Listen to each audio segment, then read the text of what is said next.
People का पेड़ और सफेद मिठाई। नेहा बाजार से रसगुल्ले लेकर घर लौट रही थी। शाम ढल चुकी थी और हल्की ठंडी हवा चल रही थी। रास्ते में एक बड़ा घना पीपल का पेड़ था, जिसके नीचे से गुजरते ही उसे अजीब सा एहसास हुआ, जैसे कोई उसे देख रहा हो।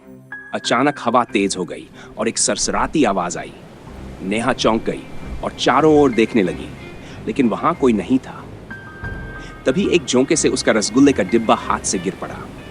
जैसे ही वह झुकी, किसी अदृश्य ताकत ने उसे जकड़ लिया। उसकी सांसें तेज हो गई और उसका शरीर सुन्न पड़ने लगा। उसके हाथ खुद ब खुद एक रसगुल्ला उठाकर मुंह में रखने लगे।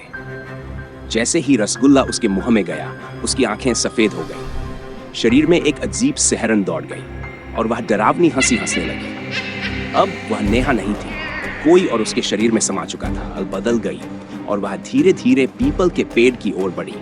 अंधेरे में घुसते ही वह गायब हो गई। सुबह जब गांव वालों ने नेहा को पेड़ के नीचे बेहोश पाया, तो उसके हाथ में अब भी रसगुल्ले का डिब्बा था, लेकिन सारे रसगुल्ले काले पड़ चुके थे। जब नेहा होश में आई तो उसकी आंखों में अजीब सी चमक थी। उसने हल्की हंसी के साथ कहा, अब मैं अकेली नहीं हूं। गांव वाले डर से पीछे हट गए, क्योंकि उस दिन के बाद नेहा कभी पहले जैसी नहीं रही।